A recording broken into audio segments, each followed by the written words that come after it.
All right, welcome to another episode of the AV2 Podcast. My name is Ross, and with me, of course, is Alex. Yes, hello Ross. Morning, how are you? Loving life, 4 days off work, bank holiday. Fucking lovely. Yeah. Okay, so we'll go straight into the news. There wasn't really much news, unless there was a big glaring bit of news that we've missed. Yeah. I don't think we have. It's gone straight over our heads. The only thing we've seen is John Cena's might be in Suicide Squad or Yes. Suicide Squad? Yeah. Apparently playing Peacemaker, whoever that is. Okay, well that will be great. Yeah. Next. Yeah. You know what? Then I was thinking to myself, I could see John Cena playing Shazam. That I would love to have seen. Oh yeah, okay, yeah, he could have been Shazam. I would have loved to have seen John Cena as Shazam. I like that. We could have done it better. We could have done it better. Yeah, you could have been Billy. I could have been Billy.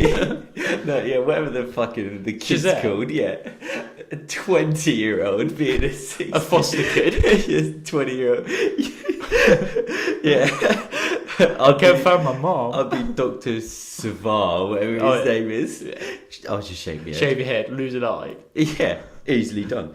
And the Chucky trailer came out. I don't know, this film's having so much fucking hype around it. I don't know It's just because why. it's Chucky. And because Mark Hamill's I've watched the first Chucky film and I thought it was... I haven't, and I thought it was right. I haven't seen the trailer for this one. You just I've watched literally it. just watched it. What did you think of it? It looks really shit. Yeah, It just looks awful. I haven't seen the other one, but I imagine this is exactly the fucking same as. No, it looks kind of different actually. The doll. Yeah, the doll looks and exactly Mark the Hamill. same. Yeah. People like Mark Hamill Yeah. now, so. But yeah, the first Chucky film I enjoyed. I haven't watched any of the other ones. No, but I might give the first one a try just because it's considered a this classic. This one looks pretty dreadful. Well, we only saw one movie this week, unfortunately. Yeah. But what film did we see? We saw Greta this week, Ross, didn't we? Which is the 2018 movie. Is there another Greta film? No. But it came out, I think this movie was made last year and it's only just been Has it only released. just come out? Yeah. I thought you were saying like it's a 2018, like they've remade it. Oh, no. I was like, what? A year later they thought, we could do it better. Could you imagine? Forget that. Leave it in 2018. Yeah. And, It does say 2018. Yeah, I guess just because it came out in America last year, but only just came out Yeah. here. What did you think? What was the plot? The synopsis of this movie? A young girl, Played by Chloë Grace Moretz. yeah, Frances, Frances McCullum. Yeah, McCullen. Frances McCullum. They never say her last name in the No, film. they don't. Yeah, she befriends sort of this lonely older woman who turns out to be sort of a widow. Yeah. They sort of befriend, and then She finds her purse on the train. she finds her and purse on the returns train and returns it, trying to be all nice, and they have tea and coffee, and then they start mingling and hanging out, and then Greta goes batshit crazy. it. Yeah, Pretty much. I guess the rest of it will kind of spoil it. Yeah. Well, without spoiling it, just quickly, what did you think of this movie? I thought it was okay in parts. It's pretty intense, It's pretty pretty jumpy intense. at some point. Even It though was it's not very horror film. creepy. Yeah. It's not really. I wasn't really scared by this film. No, but just it's the got thought, like jumpy. The thought of this happening to me. Yeah, it's a bit. It's quite easily possible. Yeah, it is. And I would recommend people go and see this movie though. Yeah. Even though I didn't love it, No. but I do think it's a pretty good time. It's an hour 40. Yeah. Yeah, Easy watch. I'd say go see it. What should we get? Well, no, we'll spoil it. Yeah. So she finds a purse on the train. Yeah. Chloë Grace Moretz, Frances McCullum, and Yeah. she delivers it back to Isabel Hubert, which Yeah, is Greta. who I've not actually seen in that many things before this. No. And like 20 minutes into their friendship, Yeah. she opens some drawers because of course. You keep the suspicious things next to The candle. yeah, which I fucking hate in movies. Yeah. And she opens a drawer and she finds loads of purses. Yeah, all these purses, all different sort of names on it. Yeah, so she's looking for people to become friends with. Yeah. And then after that, they go through like a breakup, and that's when Obviously, Greta, Chloe, she's just like, nah, this is fucked up. I ain't gonna. She's like, leave me alone. which is fair enough. And that bit was a bit creepy, I thought, when Yeah. she tries to leave. Because I thought, ooh, is she going to get her? Is she going to get her? She went to the door, the door wouldn't open. I went, here we go. Yeah, in a classic horror movie, doors locked. But no, she lets her go. But, Yeah. And then she starts to stalk her. Yeah. And that bit was kind of cool. It was creepy when she's at work and you look out the window, she's just stood there across the street staring at her. Yeah. I just had visions like just me being at home or at work and someone's just staring at me. Like, fuck off. Yeah, this old woman's just staring at me. I'd have to have it out with her. Yeah, I'd have to. Yeah, if she was. She you followed me. ain't staring at me. Yeah, we're gonna have it out. But and then that's when the kind of story picks up, and that's when you start to learn a bit about Greta and that she's a bit of a weirdo. Yeah, she's a widow, daughter's dead, husband's dead. Yeah, she's not actually French. Is she? She's Hungarian. Yeah, which is a bit weird. Yeah, Europe, because Europe. Yeah, exactly. And well, I thought that Greta, she was really good in this. I thought she was a pretty good actress because she's quite creepy, but then at the start she's like a nice older lady. I thought she was better when she was creepy Greta, because at the beginning she's kind of a bit bland. Yeah, but then she starts to get a bit creepy. Even then, at the start, I thought I could probably be friends with Greta. Yeah, she seems pretty sound. I'd probably deliver her purse back and be like, yeah, I'll go pick a dog out. I ain't doing much today. I'll come have some tea. Yeah, I love tea. Dinner around at 7. I'm there. Yeah, but I ain't cooking. I ain't cooking. You that cooking shit. for me? Yeah, but I hate in movies when they're like, where are the candles? Oh, they're just in that drawer there. And they open the wrong one, and there's like the really suspicious thing. In this case, it's a handbag. Yeah. And then she's staring at it for ages, like reading everything. Yeah, pretty much looks at all the handbags and turns them all over. Goes through each one. I would take one look at that and go, all right, I am out of here. You're getting it. You're fucking getting it. And then, not today, not today. And I like the stuff when she's at work and she keeps looking out and sees Greta, and then that was cool. But you know what really pisses me off in movies, right? Where they go and they're like, she makes a police report. She's when she's actually with a cop, and Greta's over the other side of the road, and she says, "How is this not harassment?" And the cop's like, "Well, listen, she's not actually doing anything. She's just looking at the building. She could take pictures of it, and she's well within her right to. So I'm just sorry. Ignore her. Yeah, and then like half an hour later, when Greta gets arrested because she attacks her in the restaurant. Fucking Francis McCullen goes right up to that cop and goes right in his face. Yeah, he goes, should have just ignored her, right? Yeah, like fucking hell. What's he supposed to do? Like, he can't arrest her for not doing anything. Like, it's not his fault. Like, I hate that in movies when they insult the law. Police. Yeah, they insult them for not doing anything. Yeah. But like when they can't, she does it right in front of everything. Like arms out, mugs him off. Yeah, mic drop, walks away. Bitch. And I also found it weird how in that moment Greta gets taken out on like the bed to go to hospital. Yeah, I thought she had like a straitjacket on, but I think they literally just tied her down. Yeah, and then Francis walked right out behind her like that. They're just gonna like walk out together. Yeah. Like that's a fine thing to do. Yeah. But apart from that, I thought Mika Monroe, she was really good. I didn't know she was in this. No, she was really cool. Yeah, she's great. I don't think them two had like amazing. I don't think them two were that amazing together. Chloë Moretz is not the greatest actress in the world either. No, she's not. She's not amazing. Like when that really terrible bit where Greta's taking photos of Erica in the bar, and then she's just sending these photos. She's behind you. Like you ain't sending photos that quick on a little fucking Nokia flip phone. Like she has a Nokia flip phone. Yeah, I get it. Because she's like, I don't know how to use this phone. It's a Nokia flip phone. Yeah, it's pretty simple. Yeah. And then they take the photo of like a dog, and it's like a HD photo. She's like, I think it would have been better if she had like an iPhone and she's struggling to use it. I'd get that. I'd understand that. I want to see Francis and Greta. They go and buy her a new phone. Yeah, that could have been a bit. Instead of the dog bit, she buys her a new phone. She says, "Oh, let me take your number." She maybe says, "Oh, you got this phone? You fucking what's up with this phone? Let's go get an iPhone. You fucking old head."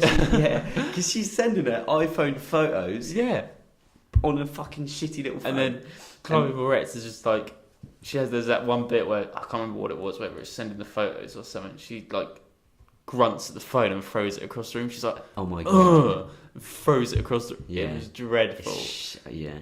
I do think part of it is because she wasn't that great in it, but I do think a lot of it comes down to I think the script is a bit shit in this. Really shit. Yeah.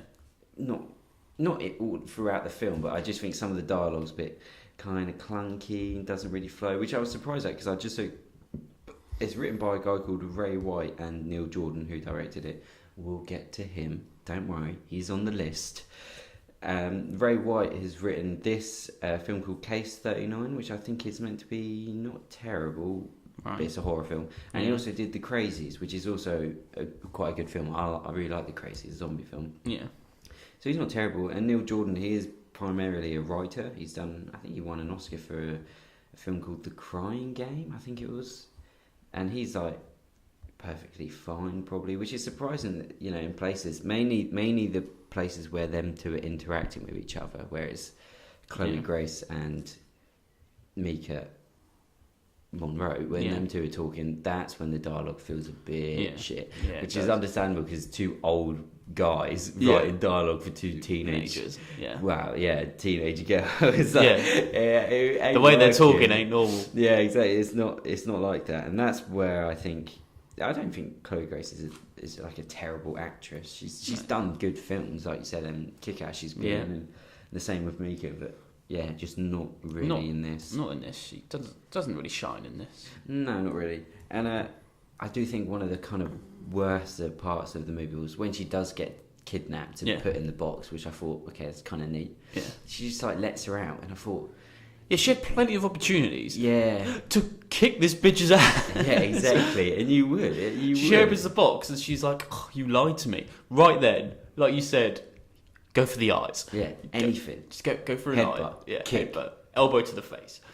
Just anything. Something. Go for the throat. Even if it's just like a moral victory that you have. You're going down swinging. Yeah, exactly, yeah. Or, you at least destroy the room. Yeah. Or she pulled the curtain out and there was a window. Yeah.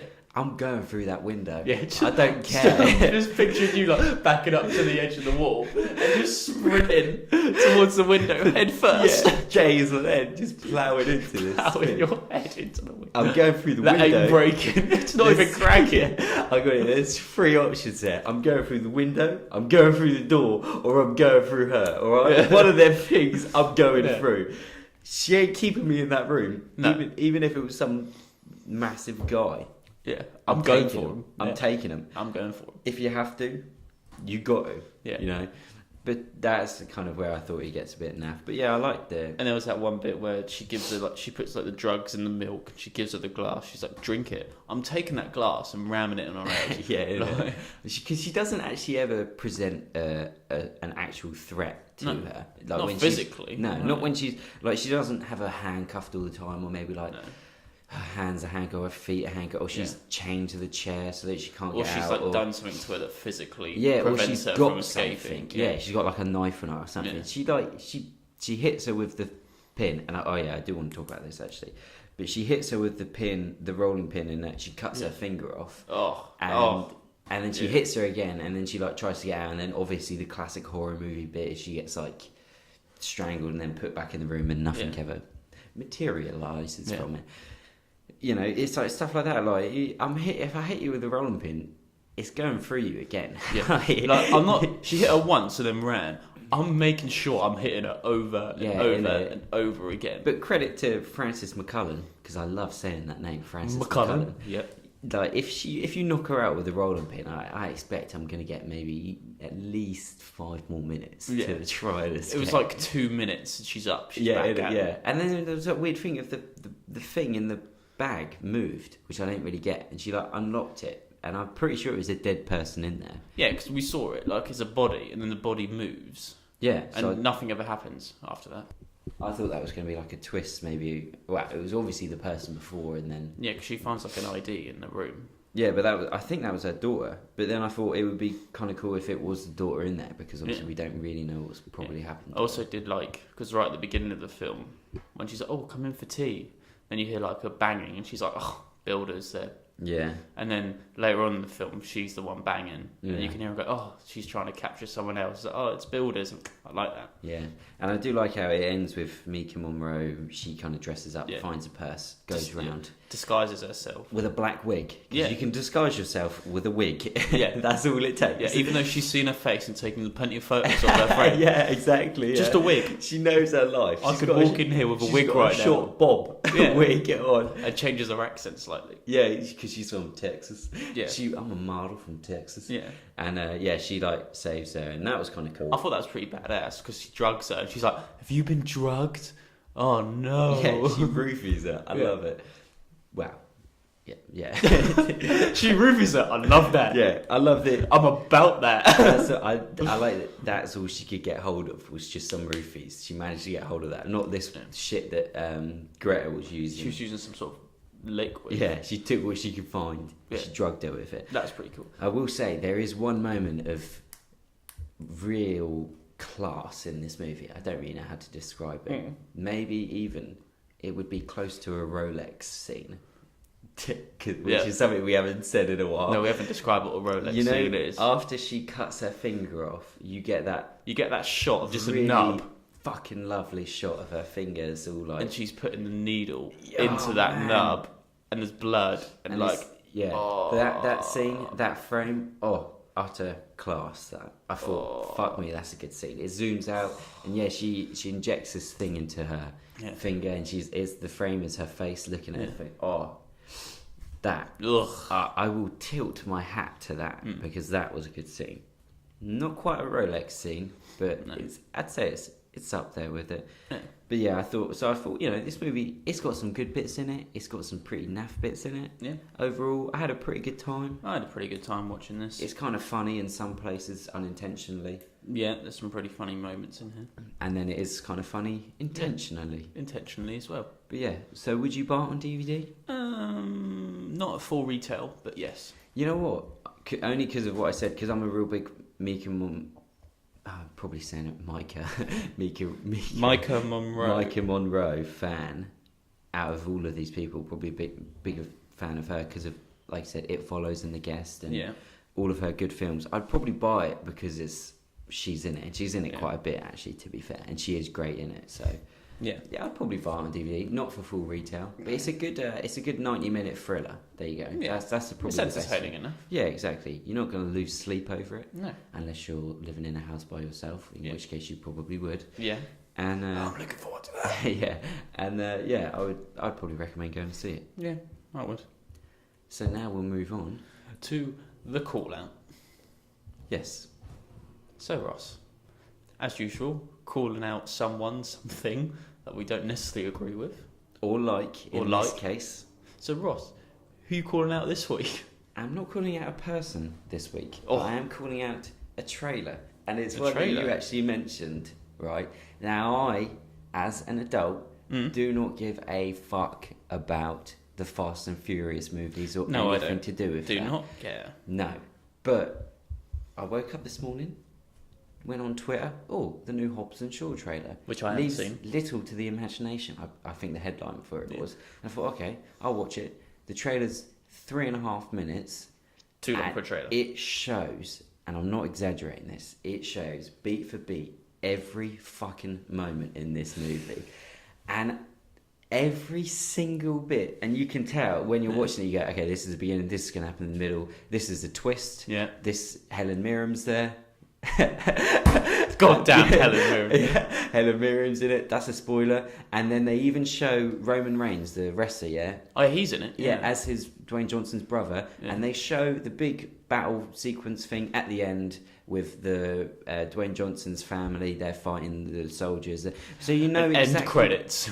It's so fucking annoying. I hate trailers like that. The amount of times we sit there and go, we've pretty much seen the whole thing. Isn't it? But this is the thing. Like, I don't care for Hobbs and Shaw movies. I don't care for Fast and Furious. Exactly. Like, I saw Hobbs and Shaw and I was like, I'm not even going to bother watching the trailer. No, exactly. But when I did see the trailer, and there's like an action sequence at the start, which obviously they show the entirety of, and it's actually quite good.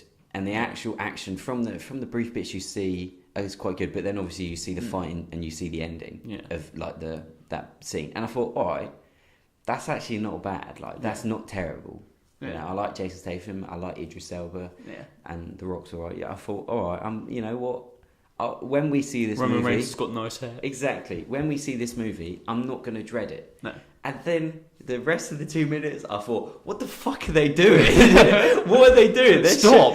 Yeah, they show the entire fucking movie in this trailer. And I thought, you want me to sit through this movie? I will. But it's going to be, 2 hours long? Probably, yeah. But don't show me every action sequence, every moment, every twist. Yeah. Unless somehow they've put in the film that there's even more twists. I highly doubt that. There you go. This is my bet. There ain't any more to it. Put a bet on it. Put a bet that ain't no... Exactly. Even in the first trailer, they show Idris Elba's a superhuman. All right, fine. They elaborate on that. They show the end sequence. They show the middle sequence. They show the entire plot. Yeah. They show them working together. Jason Statham's sister is in it now because that's his sister now. Right. They're just fucking throwing everything out there. I don't get why I hate trailers that do this. Yeah. And it's so annoying that they did this because now I've got to sit through it knowing everything that happens. So yeah, shout out to Hobbs and Shaw. Shout out to this movie. I'll probably still enjoy it enough. But man, what a fucking trailers! That would have been so sick if at the end of the movie, Dwayne Johnson's like, "Oh, we got to go and hide." So they go back to wherever, I don't really know where it is, and there's a good gag there about the weapons, but again, like you've seen it, and Roman Reigns is there. That would have been fucking sick. I want to watch this trailer and just Roman Reigns appears.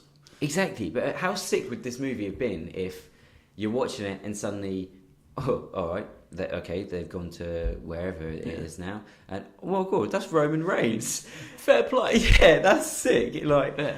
But no, they fucking show it all in the trailer. Yeah. Fucking hell. Oh man, this movie, I'm calling this trailer out.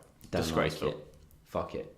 Won't buy it on DVD. No, cool. Unless it's somehow brilliant. Yeah, which it probably will be now. Yeah. But I'll still see it. Just a few weeks' time.